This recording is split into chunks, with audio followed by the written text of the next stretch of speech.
case.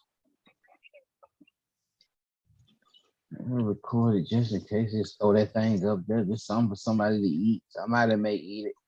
Yeah, they don't need to just not throwing it up there. Somebody might eat Oh, it. Something, just throw it up there. What I was looking for, the actual class keynotes.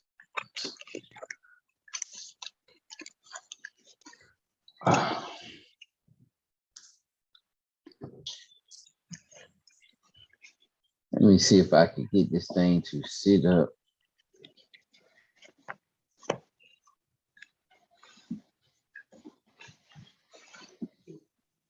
And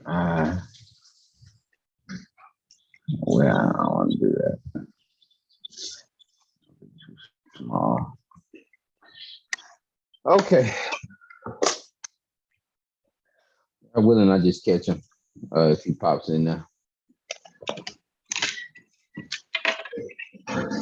I said the letter kills, but the spirit gives life. And the sisters asked me a question, man, the other day during Passover. And they asked me, is it lawful to get an abortion? wow. Is it lawful to get their tubes tied? Not an abortion, I'm sorry, but they tubes tied. Is it lawful to get their tubes tied, or for a man to get his for him to get snipped, or or to use birth control?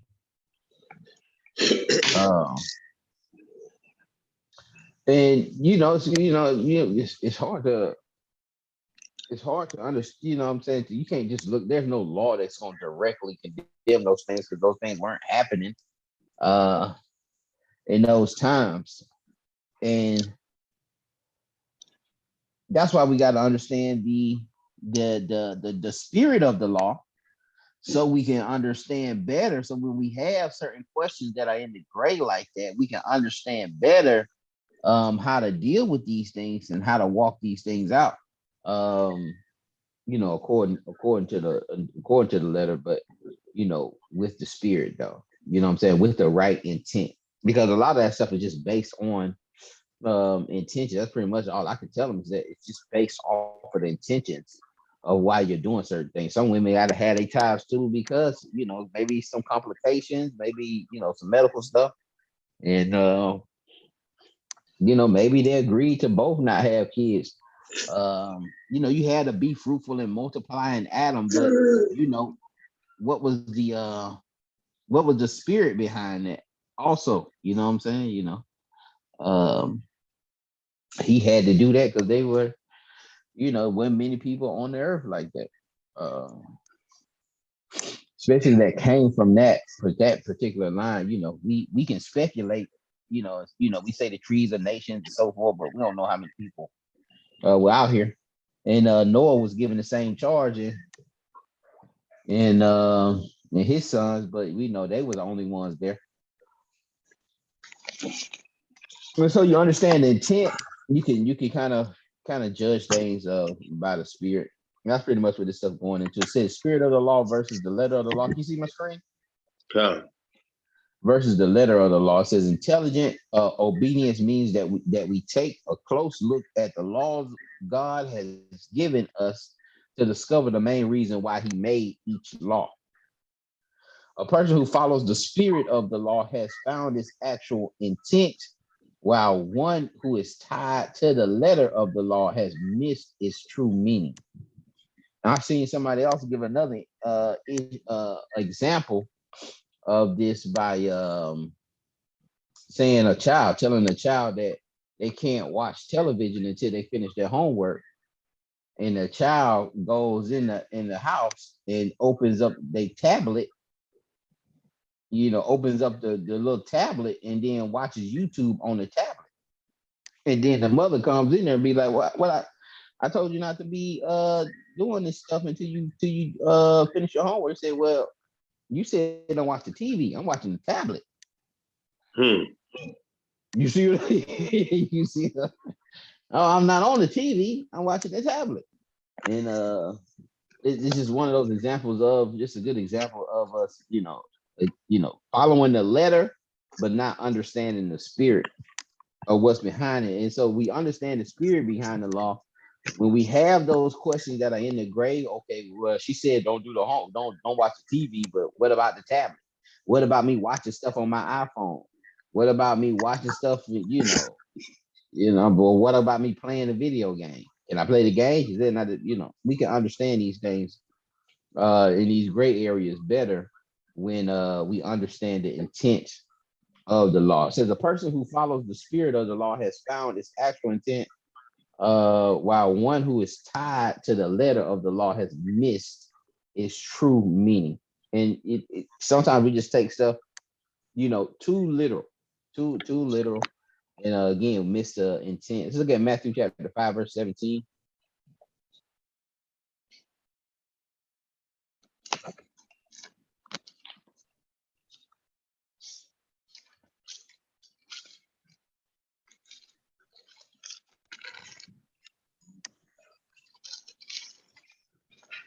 This is the book of St. Matthew, chapter 5, and verse 17. Think not that I am come to destroy the law or the prophets. I am not come to destroy, but to fulfill. For verily I say unto you, till heaven and earth pass, one jot or one tittle shall in no wise pass from the law, till all be fulfilled. Whosoever therefore shall break one of these least commandments, and shall teach men so, he shall be called the least in the kingdom of heaven. But whosoever shall do and teach them, the same shall be called great in the kingdom of heaven. For I say unto you, that except your righteousness shall exceed the righteousness of the scribes and Pharisees, ye shall in no case enter into the kingdom of heaven. So, our righteousness got to exceed the righteousness of the Pharisees and the scribes, and the Sadducees, and then the Nazarenes. And that comes with us understanding that true intention of the law. A lot of them took that law literal. You know what I'm saying? They took, binding these things on our head and binding it on the on our doorpost. They got I think they call them Metuzahs, where they had the scrolls. I had a few of them. I gave brothers a couple of them. And you'll find it if you go into the synagogues, you'll find these things on their doorposts, or within every doorpost, within every door, it'll be posted on there. The scroll of the Shema Israel, the hero Israel. And so they take these things literal. Even the phylacteries, we do see that. I see that in the text with them though. I don't see, I don't see Christ with it, but I do see him mention it. Them extending their phylacteries, and they wearing that little box on their head. They were doing that, but they may have been taking this thing just too little and not really understanding the intentions, really having this thing on your, just really meditating on this thing and actually doing it, having it on your hand, having it on your head, man, you meditating on it and actually putting your hand to the plow to keep these things and be obedient. So we have to have a better intent of the law, and this was Christ was battling for the most part. Examine things closely, Matthew 22 and 23. And I've been saying that, of late, man, these last few months, man, that we have to really slow down with the text and look at things very closely, because no matter how many times we read it, and I even heard Deacon say this, man, I should have clipped it, to give the brother some props too, man, but he was bringing out something that he said, hey, man, I've been reading this, we've been reading this thing for 20, 30 years, never seen it. But it's a living book, man. This thing growing, and we grow in spirit. And so, we get a lot of a little more spirit. We can see things a little different, or we see things brighter where we didn't see before. But this is gonna be a simple word here. This I am. It's 23 through 34. This is Matthew chapter 22 and verse 23. The same day came to him the Sadducees, which say that there is no resurrection, and asked him, saying, Master, Moses said, if a man die having no children, his brother shall marry his wife, and raise up seed unto his brother. Now there were with us 7 brethren, and the first, when he had married a wife, deceased, and having no issue, left his wife unto his brother. Likewise the second also, and the third unto the 7th. And last of all the women died also. Therefore in the resurrection, whose wife shall she be of the 7th? For they all had her. The Messiah answered and said unto them, Ye do err, not knowing the scriptures, Mm, nor the power of God. mm. For in the You know, resurrection, Shalaki, you just like that thing there rough, man. You know, you have a joke, had a Messiah tell you that, man. You err not knowing the scriptures. You don't know the scriptures, and you don't know the power of God, man. You don't know the power of the Lord. You underestimate. Sometimes I say we take things too literal. Like it gotta be, it has to be a UFO, man, because chariots can't come down here and do that. Chariots can't fly, or we try to rationalize things to our earthly mindset, to fit within the earth realm of things, and in the laws governing the earth, like gravity and all of these other elements that we really don't understand either. But yeah, we actually limit the power of God like that, man. If he say a donkey coming down here, man, if he say a donkey coming down here that's gonna have wings as an eagle, man, he can do that, man. If that's what he want to do. Like, you can do that. You ain't gotta break that down. He can do it like that. You know what I'm saying? But where we at? 30. 40. For in the resurrection, they neither marry nor are given in marriage, but are as the angels of God in heaven. But as touching the resurrection of the dead, have ye not read that which was spoken unto you by God, saying, I am the God of Abraham and the God of Isaac and the God of Jacob. God is not the God of the dead, but of the living. And And like I say, we kind of miss if we just read that, I'm the God of Abraham, the God of Isaac, the God of Jacob. Um, and we don't realize it's a question mark. See, you know what I'm saying? It's a different tone. Um, Spoken unto God, saying, I am the God of Abraham, the God of Isaac, the God of Jacob. God is not the God of the dead, but the God of the living. He's making a point with the I am, meaning it's current. Like I'm currently, you know what I'm saying? Like I am the God of Abraham. I am the God of Isaac. I'm not this God of the dead, or the God of somebody that's gone and passed away. I'm a current God. I'm an active God. Um, I'm not the God of the dead. I am the God of the living. But when we fly through there, if we don't, we may miss that message. We may miss we may miss that message with the wrong tone, and just how we read I am, because we can't really hear him saying, I am God of Abraham. I am God of Isaac. I'm not the God of the dead. I'm a living God. I'm the God of the living. Uh just placing that his lot, his authority is current. His current is going to be and is everlasting.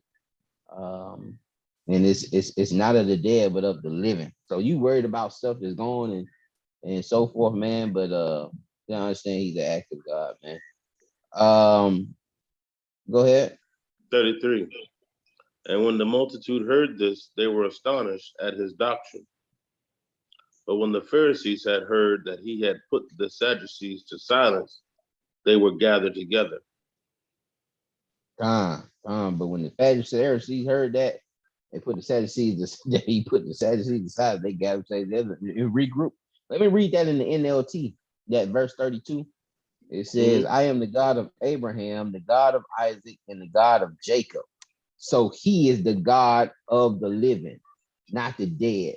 You see, I said, so he is the God of the living, meaning what he just said, that I am the God, and it equated to you should be understanding that he is the God of the living. You see what I'm saying? Oh, Um, not, but again, we miss it if we just fly through it and we don't read it. And I think, I could just only speculate, but he's, well, not really, because he's saying this to these folks to help them understand. This way you err that. He's giving them a scripture, showing them like this way you err. You don't know the scriptures. He says he is the God. Like, I am the God. Don't you see what he says? I am the God of Abraham. Search the scriptures, Acts 17 in 11.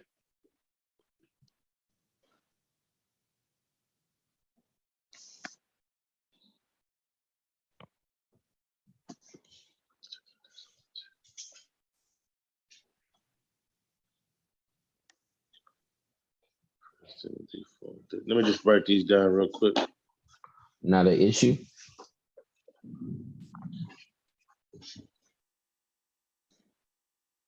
72, 15.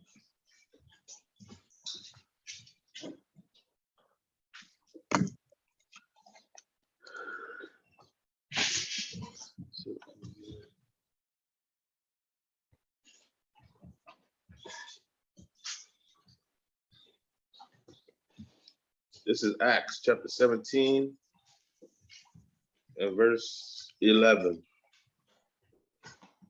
It reads, these were more, Salaki, start at verse 10. So we'll know who these are.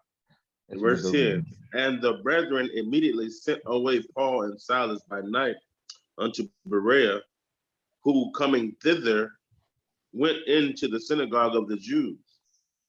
These were more noble than those in Thessalonica, in that they received the word with all readiness of mind, and searched the scriptures daily, whether those things were so. So we Therefore, see Paul going in to teach these folks the gospel. Go ahead, Shalaki, go ahead. verse 12, therefore many of them believed, also of honorable women, which were Greeks, and of men not a few.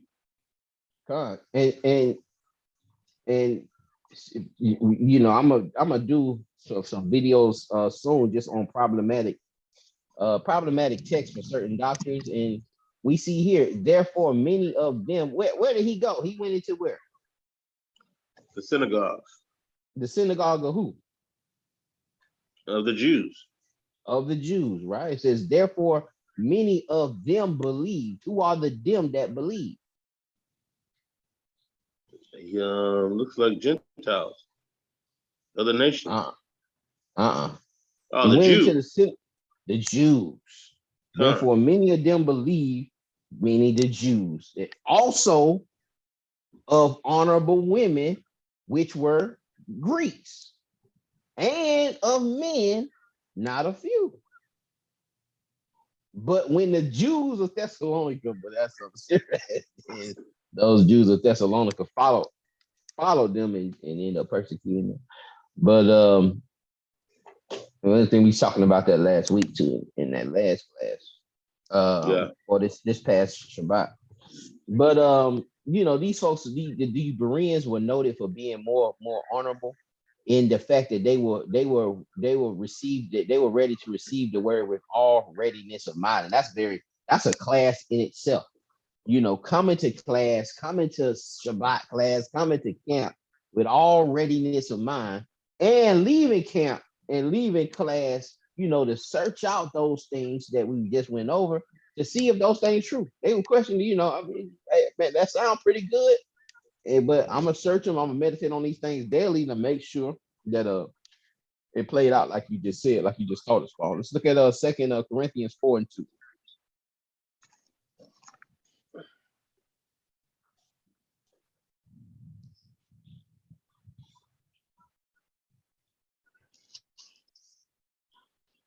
This is the book of 2 Corinthians chapter 4 and verse 2. But have but have renounced the hidden things of dishonesty, not walking in craftiness, nor handling the word of God deceitfully, but by manifestation of the truth, commending ourselves to every man's conscience in the sight of God. So we're not supposed to be handling this word with dishonesty. We're not supposed to be hiding things. We're not supposed to be, playing with craftiness with these things, being deceitful. And why would we do that? Because of our pride, because we don't want to be wrong, or because we want to, or because of our lust, because we want certain doctrines. Man, we already got 6 wives. How can I'm not like, I'm not gonna put my wives away and teach something different, contrary. I'm gonna fight this thing with rigor, man. You know what I'm saying? So, these things that have us dealing with the word dishonestly and walking in craftiness so that we can have certain doctrines that's going to appease our flesh. Let's look at 1 Timothy 4 and 13. But we can't be doing these things. These things are examples why we can't be doing certain things, man. But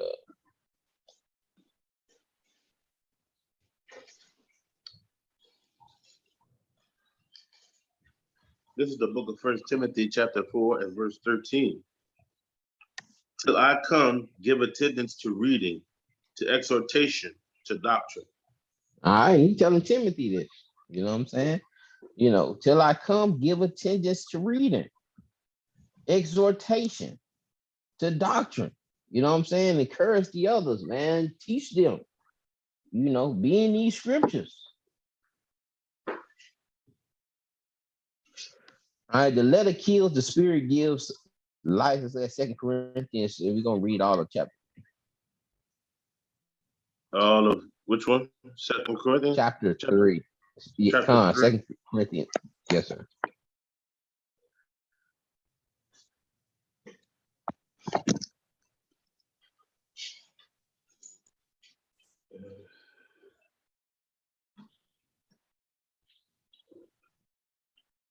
This is the book of 2 Corinthians, chapter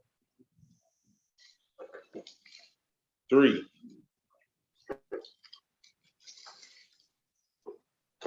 And it reads, do we begin again to commend ourselves, or need we, as some others, epistles of commendation Commendations. to you, or letters of commendation from you? Ye are our epistle, written in our hearts, known and read of all men. For as much as ye are manifestly declared to be the epistle of Christ, ministered by us, written not with ink, but with the Spirit of the living God, not in tables of stone, but in fleshy tables of the heart. And such trust have we through Christ to God word. To God So word. he says, y'all are a letter, man. Talking about the body, talking about the church, talking about Israel. Like y'all are the body, y'all are the epistle, not written with tablets, man. Y'all are our commendation. Because we minister unto you. So y'all, just y'all are the example, having these things on your heart. Y'all are examples of the manifestation of God, and that what I'm saying, we are walking under his authority. I'm saying, we are being used. You are proof that we're being used by I'm saying, by the Most High. Just like Paul, when he was on the road to Damascus, he had to go get that. He went to the high priest to get that letter so he can go kill the Christians. But I'm saying, now he's walking in authority where he didn't need no letter. Like this, he's telling the Corinth, the church out in Corinth, that I'm saying, y'all are y'all are a letter of commendation. Go ahead. Verse 5. Not that we are sufficient of ourselves to think anything as of ourselves, but our sufficiency is of God, who We also have qualified made. by God. Go ahead, my bad.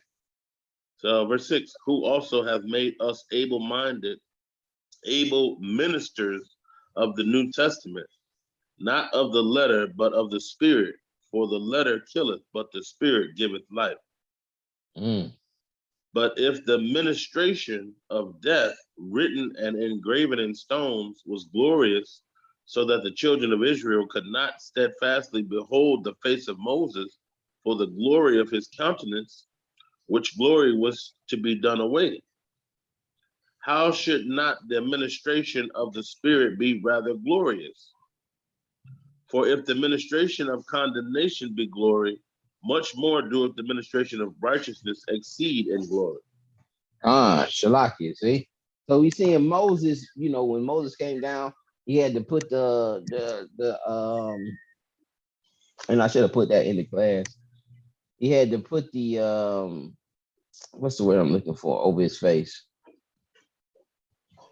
He had to cover his face. His veil? Yeah, veil, Shalaki. Yeah, veil, Thawad. He had to put a veil over his face for his conscience, for he was glowing. You know what I'm saying? And it was glorious having those tablets coming down. He's saying how much more glorious will, and he called that ministration, he called that the ministration of condemnation. All right, and for that to be glorious, much more do of the manifestation of righteousness exceed in that glory. All right, so it's gonna be much more glorious. You know what I'm saying? The Most High making, you know what I'm saying, us being righteous in his eyes through that blood of Christ. Verse 10. Verse 10, for even that which was made glorious had no glory in this respect, by reason of the glory that excelleth. For if that which is done away was glorious, much more that which remaineth is glorious. So he was saying, compared to what, compared to that new manifestation, that new dispensation through Christ,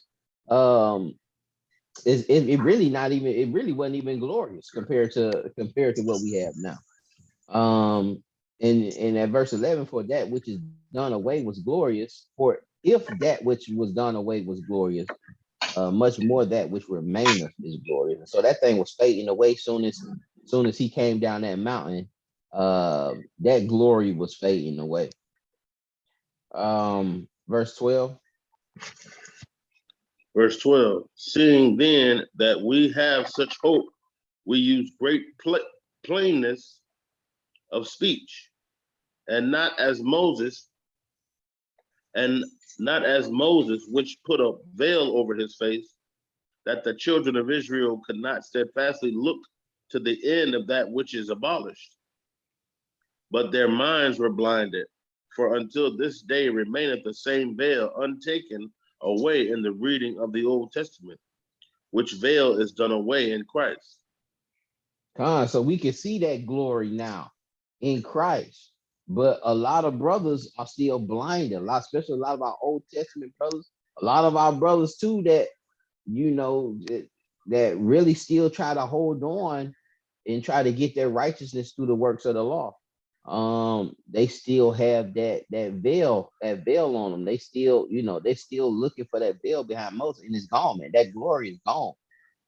From that, you have a new glory that's coming, that's ushered in through Christ, or rather, like the text says, we can see that veil, we can see that gloriousness of the law through the spirit of the law through Christ. Verse 15. Where we at? Verse 15. But even unto this day, when Moses is read, the veil is upon their heart. Nevertheless, when it shall turn it to the Lord, the veil shall be taken away. Now the Lord is that spirit, and where the spirit of the Lord is, there is liberty. But we all, with open face, beholding as in a glass the glory of the Lord, are changed into the same image from glory to glory, even as by the Spirit of the Lord.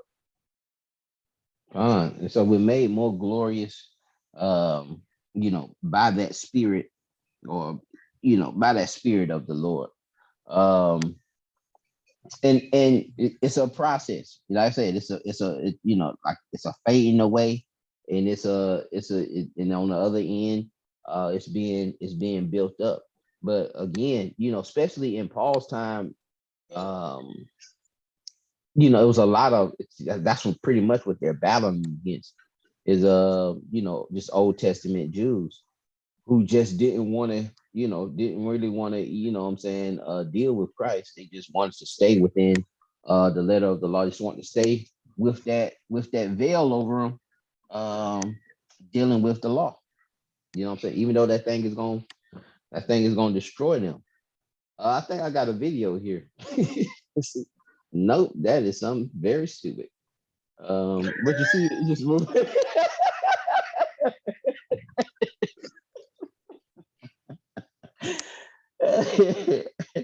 How does the letter kill? Did we understand that? I know it's a little heavy, but Yeah. For the most part, basically,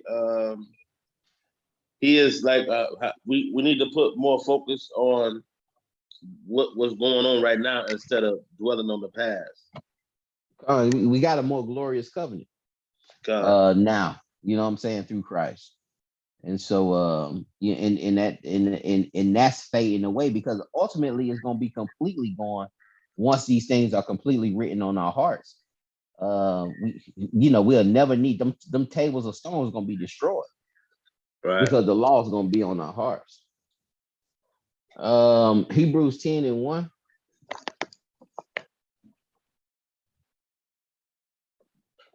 I'll read 1 through 5.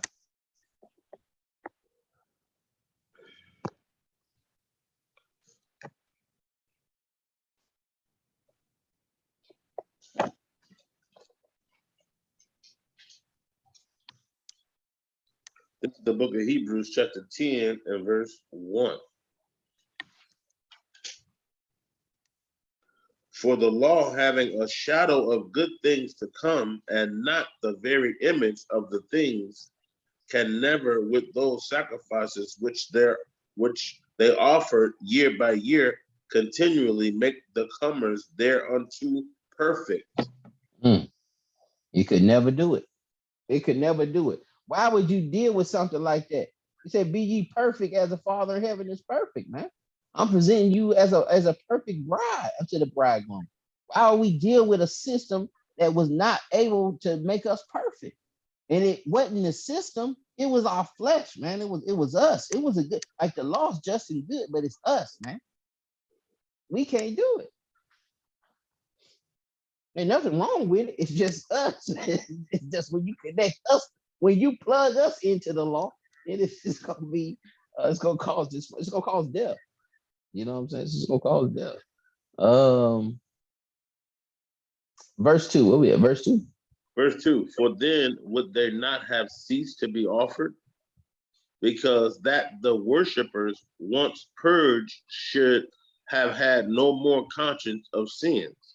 And we gotta, let me read that in the NLT. It says, if they could have provided perfect cleansing, the sacrifices would have stopped, for the worshippers would have been purified once for all time, and their feelings and guilt would have disappeared. You wouldn't have kept doing it if it could. You wouldn't have kept doing these sacrifices. And this is why you see later in the text, I'm tired of your sacrifices, man. I'm tired of it. And all these things have to be played out. All these things have to be written. All these things was already written before time. It had to play out. It had to lead us into a better covenant, into a better priesthood. Verse 3. Verse 3, but in those sacrifices there is a remembrance again made of sins every year. For if it is not possible that the blood of bulls and of goats should take away sins. Wherefore then he cometh into the world, he said, sacrifice and offering thou wouldest not, but a body hast thou prepared me. It says, so when Christ came, when he came, he said, the sacrifice and offerings thou wouldest not, but uh a body has been prepared. A body has been prepared. This body has been prepared for before the foundations of the earth. All right. Verse 6, and burnt offerings and sacrifices for sin, thou hast had no pleasure, man. I just again, it's just to lead us into certain things. And that's what I'm saying. People get tripped up even on that because it's not just that he had to do those things to lead us unto Christ, not that he had to agree with it. People can't understand, can't fathom that. Why would he ask for something he's not going to agree with? Why would he put certain stuff? And that's, his ways, not our ways, his thinking, not our thinking. He gave us these laws. We tried to do it to please him, but he had no pleasure in those things. He really just wanted us to be obedient. Wanted to rather have obedience than sacrifice. Romans 6 and 23. Yeah, bro, be like, I don't just understand. Why would he do that if he didn't, he never liked? Why would he sit up there and want to do that? That's how it had to play out. That's the only way you gonna appreciate this stuff, man. Eliezer called me today, and he was, he had some issues with the printer. Found out it, called a couple people, found out it was something simple, and but I could tell he was relieved and just felt good about the printer. Now, you know what I'm saying? Because he went through that little thing. It's almost like getting your car fixed, man.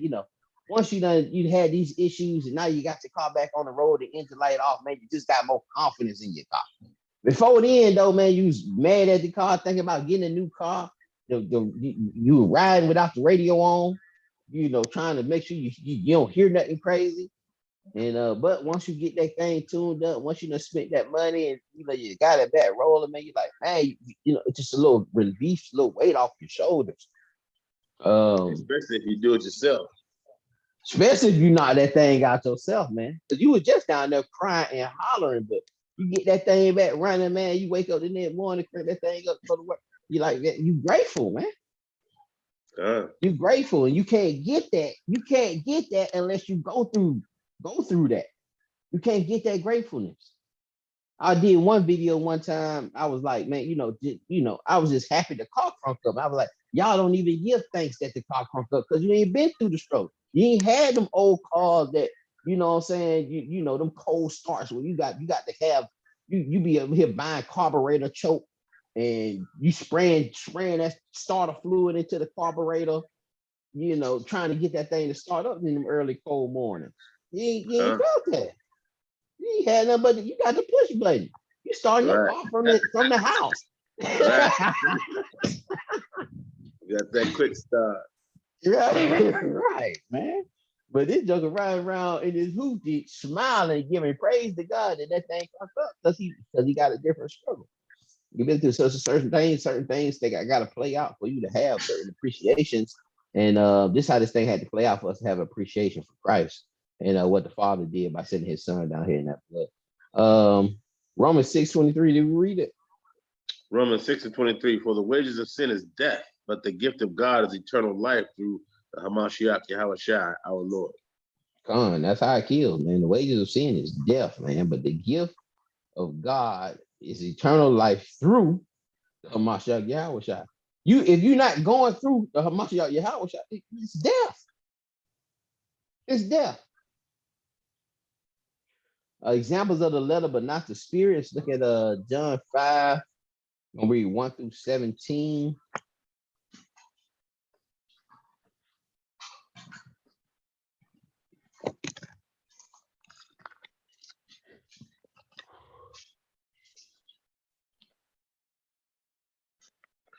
This is the book of St. John, chapter 5, and verse 1.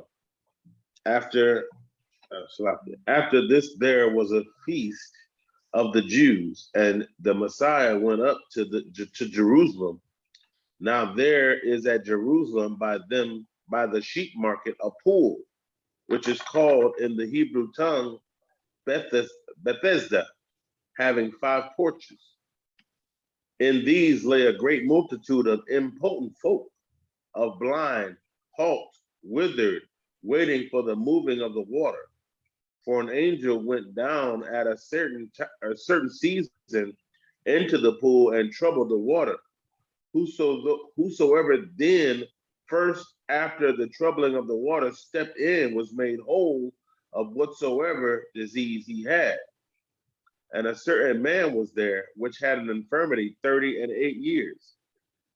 And when the Messiah saw him lie and knew that he had been now a long time in that case, he saith unto him, Wilt thou be made whole? The impotent man answered him, Sir, I have no man. When the water is troubled, I to put me into the pool, but while I am coming, another stepped down before me. The Messiah said unto him, Rise, take up thy bed and walk. And immediately the man was made whole, and took up his bed and walked. And on the same day was the Sabbath.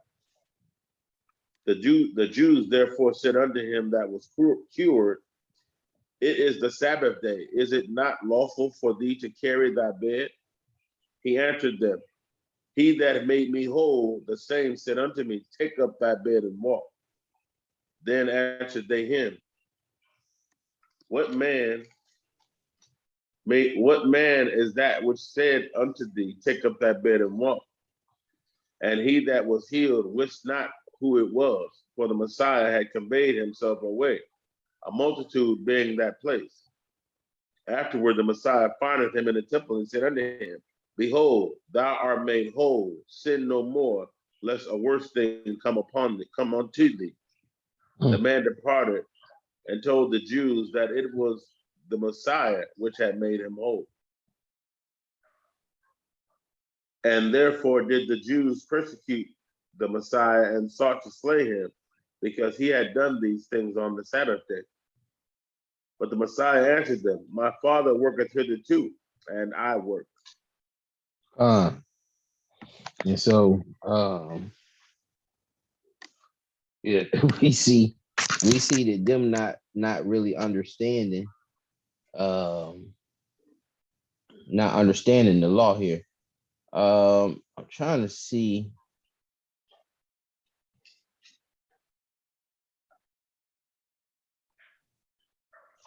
I may have put the wrong one in there, but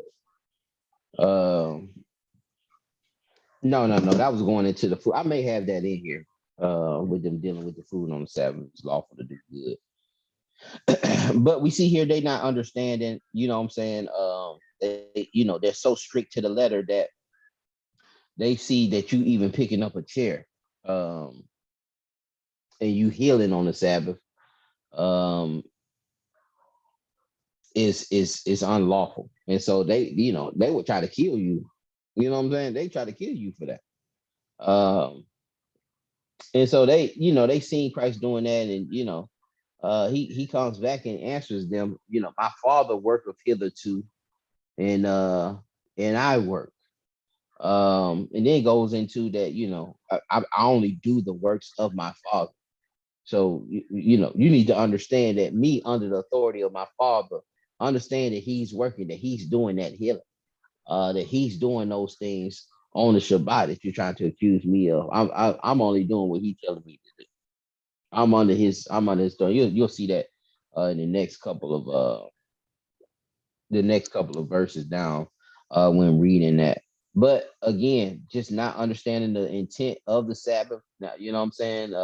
And trying to make this thing where we're balled up and just taking it so literal that you're saying that somebody can't heal, somebody can't help nobody. Brothers don't want to pull over to the side and help somebody, change a tire, or help a sister change a tire. Jokers don't want to give nobody don't want to help nobody with money. We've been guilty of that, man, since Sabbath. I said to somebody who I just know just gonna be, they just gonna take that money and destroy themselves. But you just have to use the spirit, man, and use discernment when helping the poor, and even helping the poor on the Shabbat. You know what I'm saying? It's not unlawful for you to help the poor, and you go buy them a water, or you go get them a meal, if it's to help them like that. That's not, what I'm saying. We got to understand the spirit of the law. You're not breaking the law by helping others and doing certain things, or say you may be doing Habitat for Humanity, you know what I'm saying, where they building them houses or something like that. You may be doing that on the Shabbat. Um, and you may be in question of is that lawful? Is that not lawful? It's out dealing that servile work. And what I'm saying, if you're doing things to help the community, you being a light, you being an example of the most high, or you going out for a reason to exalt his name. This what this thing is about. And if we take it too literal, we'll be like, no, man. No, man, no Israelites supposed to be doing that. But imagine if they were. Imagine if there was a whole group of Israelites doing habitat for humanity, building somebody a home, or building even one of our own a home. Um, it'll bring a great light. It'll be a great light for the Most High, man. For him to get his name exalted. Galatians 3 and 24, we probably had the news and everything out there.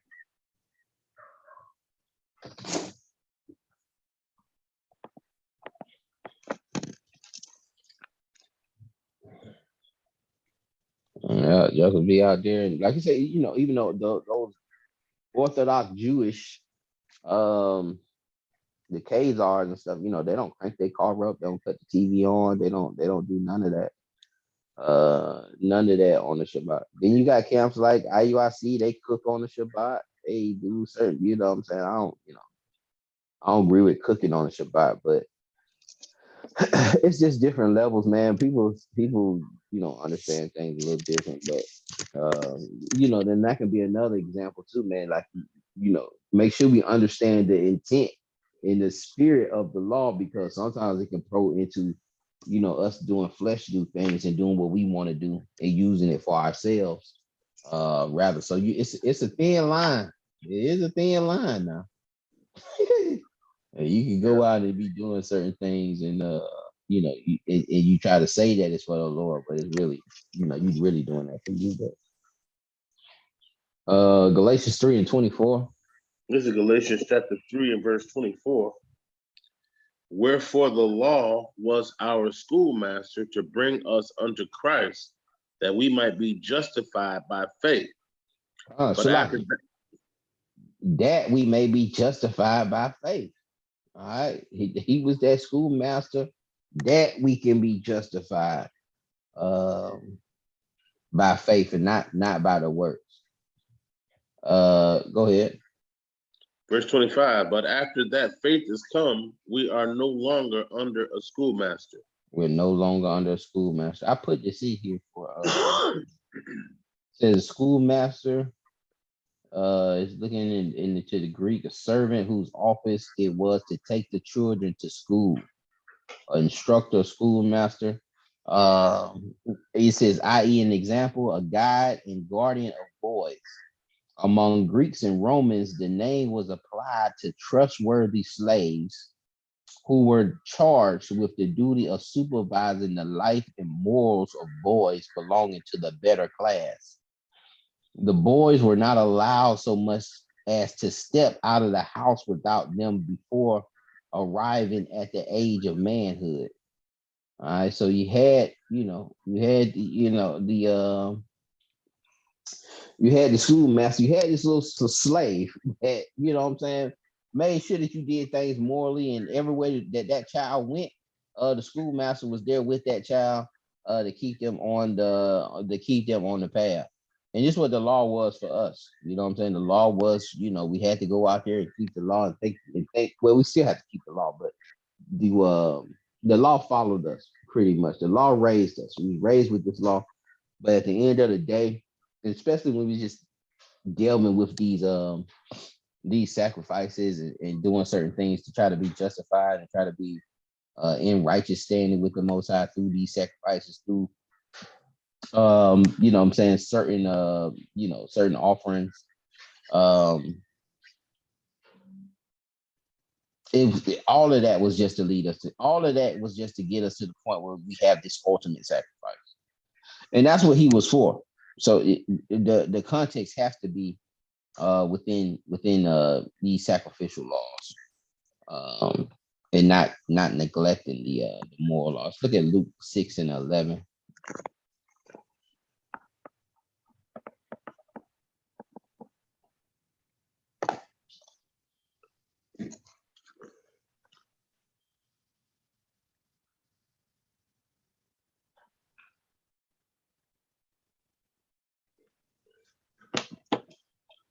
This is the book of Luke, chapter 6 and verse 1.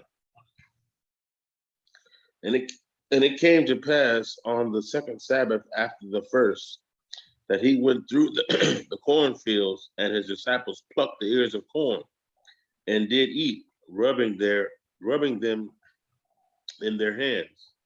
And certain of the Pharisees said unto them, Why do ye that which is not lawful to do on the Sabbath days? And the Messiah answering them said, Have ye not read so much as this, what David did when himself was an hungered, and they which were with him, how how he went into the house of God and did take and eat the showbread, and gave also to them that were with him, which is not lawful to eat, but for the priests alone? And he said unto them, That the Son of Man is Lord also of the Sabbath. And it came to pass also on another Sabbath that he entered into the synagogue and taught. And there was a man whose right hand was withered. And the scribes and Pharisees watched him, whether he would heal on the Sabbath day, that they might find an accusation against him. But he knew their thoughts, and said to the man which had the withered hand, Rise up and stand forth in the midst. And he arose and stood forth. Then said the Messiah unto him, I will ask you one thing. Is it lawful on the Sabbath days to do good, or to do evil, to save life, or to destroy it? And looking round about upon them all, he said unto the man, Stretch forth thine hand. And he did so, and his hand was restored whole as the other.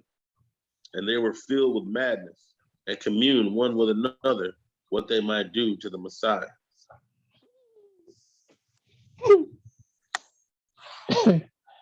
Evil, man. I'm just like Israel wicked, man. Sure, well, we still wicked, man. But man, just to see that, man, and they probably put him in the middle of the crowd for that reason. Whether Christ seen that, y'all, which I seen that. Put him in the midst of these folks for that reason, man. Let me see if this Joker gonna heal. Let me see if he gonna do it. I bet you he do it. And he went in there and asked him that question, man. You know what I'm saying? It then gave the example of David eating the showbread. We should have got him killed. But that's what I said. We got to understand the intent. The intent. Why were these things? Why were these laws put here? And we used to drive around. We had to do them class when we had to do certain camps down there at 5 Points, man. It was some Sabbaths, man. We used to just drive around trying to find free parking, man, because we didn't want to spend no money on the Sabbath. Mm. And then we be walking, we be walking 2-3 miles to get to the campsite. You know what I'm saying? Not trying to spend no bread. Or we try to get, make sure we buy the bus pass tickets, earlier if we catching the bus, but it's like you still spending money. You still swiping the card and spending the bread. You know what I'm saying? But you're doing the work of the Lord, man. If that's what you got to do to get through there, to get to the people, man, to exalt the name, like why you going crazy? Is that law for that reason? Is the buying and spending there to keep you from what is the intent of that? What is the intent of you not working? So we have to really, really, really just nail those things down, and so we can have some discernment when those situations come, because they are gonna come in modern times. I say we gonna have certain things that is kind of in the gray area, and we got to be able to discern whether these things are lawful or whether we're making this decision on our flesh. These are just a few passages. Looking at attitude and action, seeing things, is it in the truth, or is it spiritual? And we ain't gonna go over these. You can just write these things down. And just I comparing, took a screenshot of it. he's just comparing your intentions to your actions, and and seeing if what I'm saying, you can make these things to help you with your discernment. Not in the spirit of the law. I got one more slide after this. Not in the spirit of the law, Matthew 23:3. Showing examples of not being in the spirit.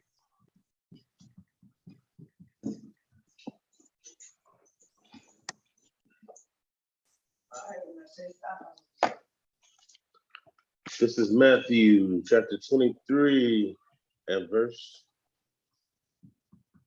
3. Verse 3. And it reads,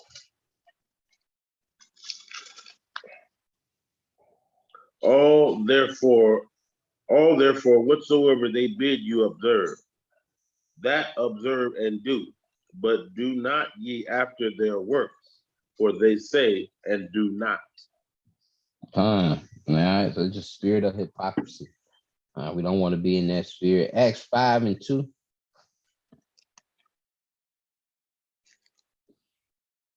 Whatever they say, do, but don't do what they do. This is the book of Acts chapter 5 and verse 2. And kept back part of the price, his wife also being privy to it, and brought a certain part and laid it at the apostles' feet. But Peter said, Ananias, why hath Satan filled thine heart to lie to the Holy Ghost and to keep back part of the price of the land? Whilst it remained, was it not thine own? And after it was sold, was it not in thine own power? Why hast thou conceived this thing in thine heart? Thou hast not lied unto men, but unto God. Mm. And again, this is Acts 5, very, very good chapter on the lesson of just us coming together and moving as a community. But everybody's supposed to sell everything and put it in one pot, man. Joker held back, sold this stuff and try to keep some of it in his pocket. Not understanding the intention, not understanding the mission, um, not wanting to, being selfish pretty much. You know what I'm saying? Just being selfish, just thinking about him and his family.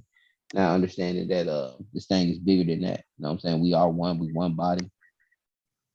And we are we are very far from that now. But it may work when, no, I ain't gonna say it may work, but it will work when the Messiah returns. But I was finna just go into a lot of times we do it when we do have like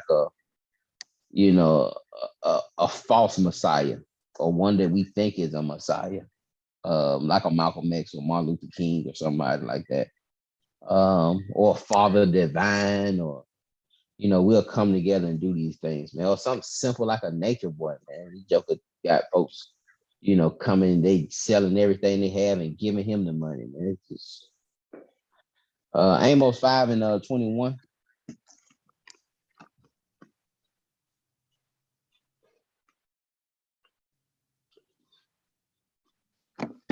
This is the book of Amos, chapter 5, and verse 21. I despise your feast days, and I will not smell in your solemn assemblies. Though ye offer me burnt offering and your meat offering, I will not accept them. Neither will I regard the peace offering of your fat beasts. Take thou away from me the noise of thy songs, for I will not hear the melody of thy vows. But let judgment run down as waters, and righteousness as a mighty stream. And so we got to understand, man. Even when we doing Passover, man, brothers, get puffed up on, trying to keep this thing as perfect as possible. But at the end of the day, man, the most like there ain't a lamb you can raise up. There ain't a lamb that you can raise up that's better than that perfect sacrifice that he presented for himself. Like he don't want that. How you gonna still thinking you gonna do something to please him when he gave you the ultimate sacrifice? All right, we rehearsing the righteous acts to keep those things to memory, man. A memorial. It's a memorial of what he did for us. But like I said, we get puffed up about going to Jerusalem, man. We say brothers in sin. We say brothers ain't supposed to be keeping it because we in captivity. And we do all of these things again, just not really understanding the intent of keeping these fasts, these feast days. Because these feast days are really, giving us the timeline, of salvation, of the salvational plan. It's the blueprint to the salvational plan. Um, but you got brothers 23, Matthew 23:23, brother saying, we still supposed to be sacrificed. You got brothers think they priests and they giving out oblations and sacrifices. Got a whole camp doing that, whole organization sitting up there pouring up oblations and handing them up to the Lord. Man, Lord ain't dealing with that mess, man. He been out of the temple. A lot of us don't understand that the Most High left the temple. He was never in the second temple. His presence was never there. He was only in the first temple. Once that first temple went down, that was it. He was gone. When you see him with Ezekiel, he gone. Not dealing with no more of them sacrifices.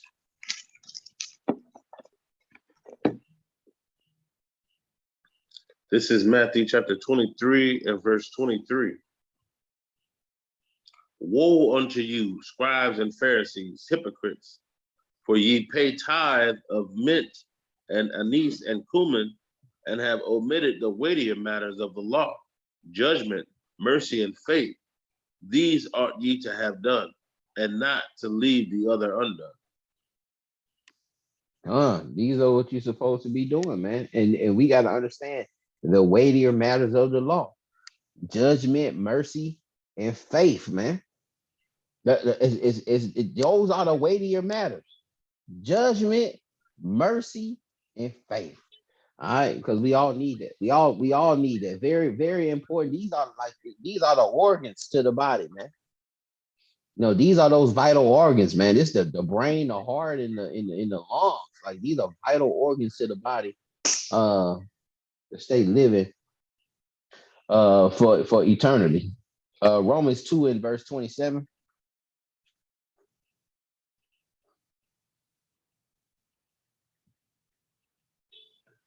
This is the book of Romans, chapter 2 and verse 27. And shall not uncircumcision, which is by nature, if it fulfill the law, judge Should thee? like just start at verse 25 so we can get some context. Get a Verse little more. 25. For circumcision verily profiteth if thou keep the law. But if thou be a breaker of the law, thy circumcision is made uncircumcision. Therefore, if the uncircumcision keep the righteousness of the law, shall not his uncircumcision be counted for circumcision? And shall not uncircumcision, which is by nature, if it fulfill the law, judge thee, who by the letter and circumcision doest transgress the law? For he is not a Jew which is one outwardly, neither is that which circumcision, which is outward in the flesh, but he is a Jew which is one inwardly, and circumcision is that of the heart in the spirit, and not in the letter, whose praise is not of them, but of God. So we gotta understand again the intent of the circumcision, and what that really meant. What was, and that's what I'm saying. Jokers may be teaching an 80-year-old to go out there and get circumcised. 80-year-old coming to the truth, brother telling him to go risk his life to go get circumcised. You gotta understand the intent of the letter, man. So you can use discernment in these certain situations, because again, they may come up, man. But the circumcision is symbolic. It's a symbolic of the covenant, but also the cutting away of the flesh, man. The mortification of the flesh, trimming away. What I'm saying, mortifying our bodies, man. Trimming away the corrupted and putting on the uncorruptible. Going into righteousness. And we see that the circumcision don't profit it. It's trash if you break it along. Just like fringes, it's trash if you're gonna break the law. Man, fringes are trash if you got them on and you break it. They ain't really helping you. It's not really beneficial. If you just gonna go out here and still just go out here and just commit sin, why you gonna go out here and get circumcised and you still out here acting unrighteous? And those who not, that's what I'm saying. So then the person who don't wear the fringes, if they're acting righteous, then they're better examples. Wouldn't they be better? Wouldn't they be more righteous than you if you got on the fringes and you still acting earthly and wicked and cardinal, but they bearing the fruits of the spirit but don't wear fringes? Like who more righteous? That's self-evident, yeah.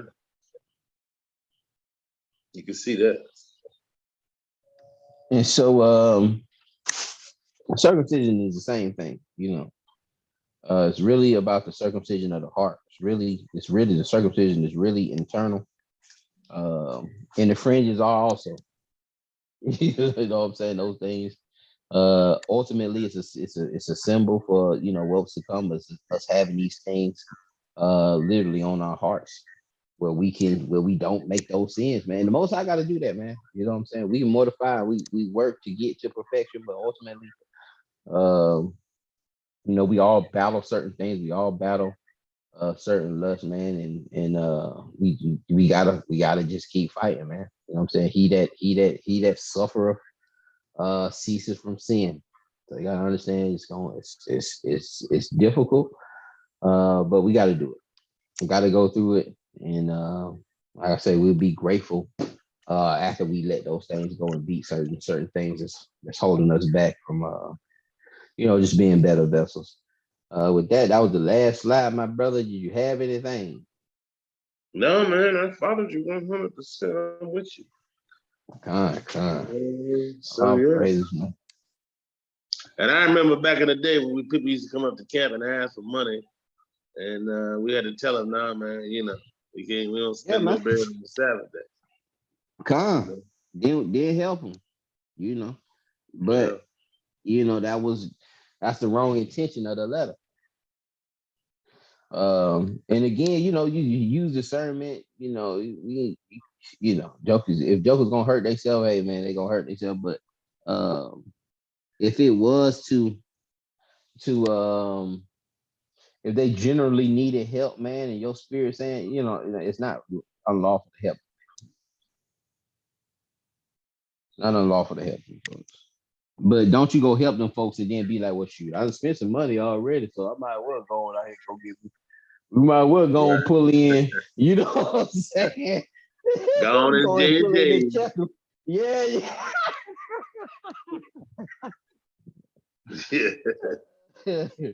That's what we be doing, man. We gotta check ourselves on that, man. I already done broke the tab. I gave him the help with the vibe, man. I'm gonna go cast this thing on out then. But yeah, that's it, Doc, man. I ain't had nothing else. Yeah, man, y'all willing, man. I might jump in that class tomorrow if he had class and all that. Y'all willing? I see you this Shabbat. I should have gave you them dang old hats, man. I sure forgot. I wanted you to put that Yahweh YH. That YHWH. Yeah. Man, we could have been had them things and mailed them and all that, man. By this time, yeah. So just remind me. I mean, keep me posted if you're gonna show up, and then I'll bring them to the Shabbat. All right, that's the 10-4. All right, shalom. All right, shalom, brother.